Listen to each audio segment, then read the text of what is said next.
let's talk about the first one. I said the cedar shake. So when it comes to materials, what I like to do before I even get started is I'll actually change the time of day. You see how it's in the shade? So I'm going to click this and we'll do a deeper dive of the weather tab later.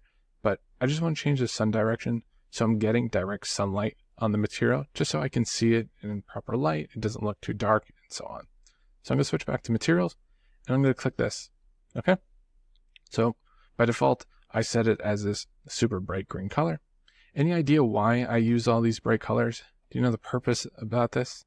The reason I have all these bright colors is honestly, it's a reminder to me when I'm in Lumion, like, hey, you still have work to do. You've got to edit this. If I textured everything in SketchUp, my file would start getting slower and it would actually be harder for me to realize if something's been enhanced by Lumion or not.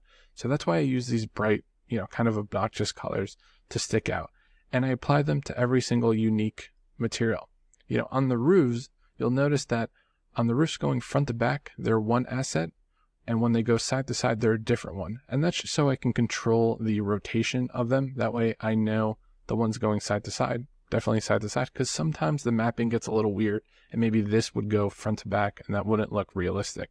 So whenever you have a new material, just make sure, it's materialized in your software. So I've got, all those different areas kind of laid out in SketchUp. So let's go over here. And I said I actually have a texture for this. And to import a new texture, you see as I hover over here, it says load map. I'm going to click this and I'm going to navigate to the resources folder, right? And I'm going to go under material maps and you'll see that I've got a folder for wood shingles, right? And I'm going to click the one that says diffuse. Okay. And you'll see that that was added.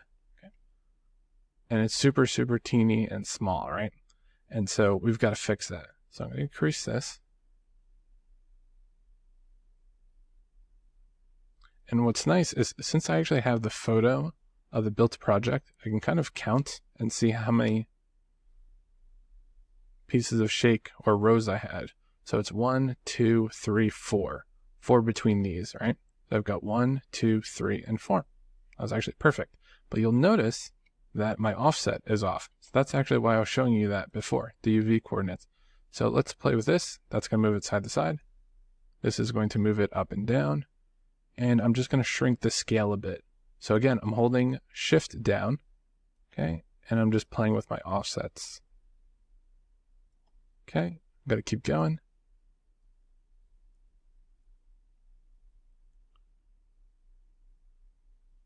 And we're almost there.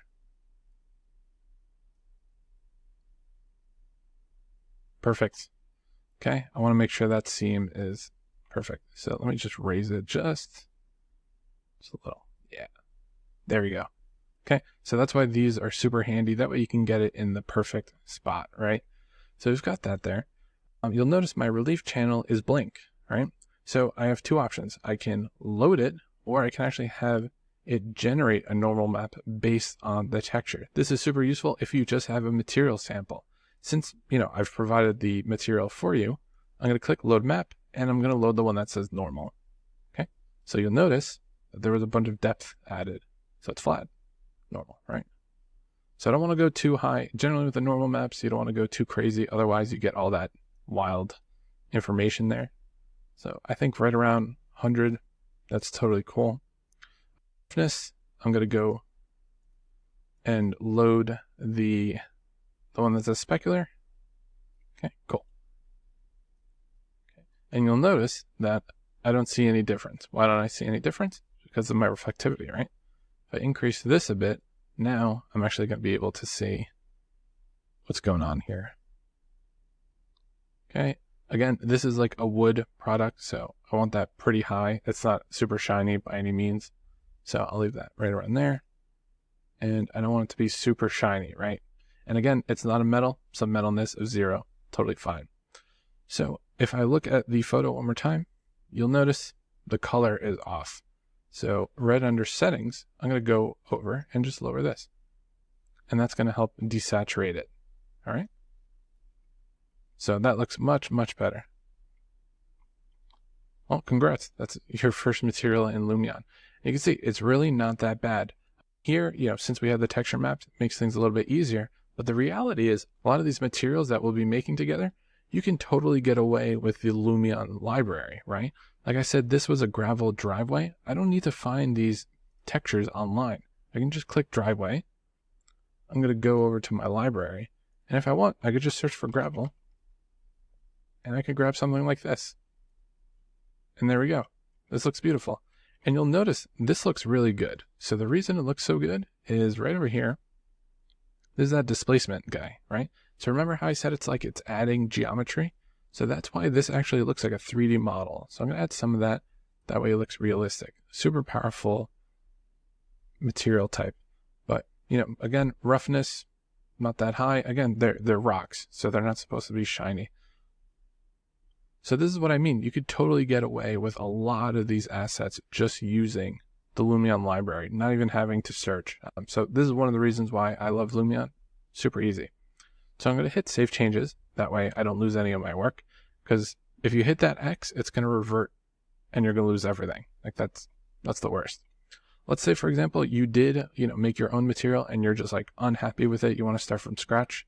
If you go under Library and then New, you can actually go back to the source or your imported material. So if you had a texture that came along on the import, it would bring that here, or it would just reset it. So I'll double click that and it made it green. If I hit cancel, it's going to go back to my texture. So that's why it's important to pay attention to hitting the check mark or the X. All right, so we've got that. So the next material we should tackle is the white trim. Okay, so you'll notice here I called it white paint. These are all the same things. The reason I have them as two different materials, this is kind of like, it's one of those things you get from experience where the client might change their minds and you don't want to have to go back into the source model. So there's been times where like the corner boards were like black and then they changed their mind to white. If I had this as the same material, it'd be changing them in both spots. So I like the extra flexibility, right? So let's go into white paint and let's go over to library. And like I said, it's white paint. It's white trim. It's going to be kind of like a glossy paint. So let's find something in the library that's painted. So I'm going to go over to library and let's go under plastics. And I'm going to pick one of these. Let's go with this. And you're probably like, well, that's crazy. Why would he go with that? So if you notice here, I'm actually choosing it just because of the normal map. I actually like all these different divots here. Makes it look a little more realistic. So I double click this and the texture, obviously we don't want this, but I do want this. I'm actually going to lower that. And there we go, right? So that has completely removed the texture from the equation. I can make it like a slight off-white. That's totally fine. I like the relief. Should I boost it up a little bit? Maybe.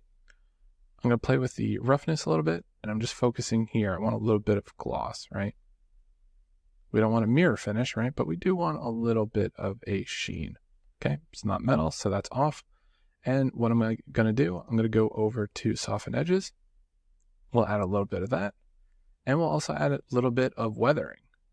Okay. So this is kind of like a plastic. So I'm going to add a little bit of weathering strength. And as you can see, it's actually picking up the normal map, which is not great. So I'll leave that at 10. So that looks great. That looks like actual trim. And if you'll remember, we actually didn't do that here. So I broke my rule, right? So let's hit check mark. And let's go back to our cedar here. And I'm just going to add some weathering strength. This is a wood, so I'll do that there. We're not going to see like too much of a big difference like on these lower values, but it's just to add a little bit of realism. So 15 there is fine. And we'll do some soften edges. And here, it wasn't like super top of mind and a big issue because we're actually not going to see like a 90-degree corner because it's going to be covered by the boards. So even if you missed it, not the end of the world. It's more apparent on these types of objects where you're actually seeing the 90-degree boards all the time. But as you can see, that looks great. Looks super realistic. We love that. Awesome. Okay, so we've got the white trim. So now, what I was saying earlier is like, I want to copy this all the way over here. So if I click this, so when I click this, I've copied it. I just need to paste it. So if I click this and then hit paste, it's going to take that over and it brought over all the settings, right? We've got that nice softened edges. So this trim, this is something I use on every single project I do. There's like no project where I don't have this, right? And it's kind of annoying to redo it every single time, right? You're not going to want to do that. Time is money. So what you could do is right over here where it says menu, you could save this to your hard drive. It'll actually save the Lumion material to your hard drive, or you could save it to custom materials. So I'm going to click this, and I'm just going to call this weight trim. Watch this. Hit save. And now when I go to library and I click custom, I've got my weight trim there. So I can actually click this and I can paste this anywhere. So these columns, they're supposed to be white too. I'm going to click this, and there we go. It applied it to it. So you've got a couple ways there, right? You could do your copy and paste. You can use the actual, template here. You've got a couple options, but I highly recommend doing this. And what's great about the white trim, it's just paint, right? So it's something that you can build off of for all these different options. So like the door, right? That's going to be paint, right? So I'm going to apply that, and I'm going to change the color. Remember, is that blue door? So I'm just going to go over here, double click that, and I'm just going to change it to that light blue. Right? It was like something like that. Let's look at the reference. Okay, so more of like a darker blue. There we go. So that's the beauty of this workflow, right? I've created the material once, and just think about how much usage we just got out of it, right? We got the soffits and the fascias, we got the trim boards, we got the painted posts, and we've got the door, all from one material. And so something about the columns, this is another one where I had it separate, because there are situations where maybe there were a wood column that got changed to white. It's the same thing. I don't want to go back into SketchUp for that. So it's all good to, kind of think about preemptively, like where the client might change their mind. That way you're not hopping back and forth into SketchUp. So I'm going to save changes. I'm also going to save this file, right? So let's go over here to File, Save. And if this is the first time you've ever saved the project, you can do a save as. That's totally fine. So I'm going to hit save.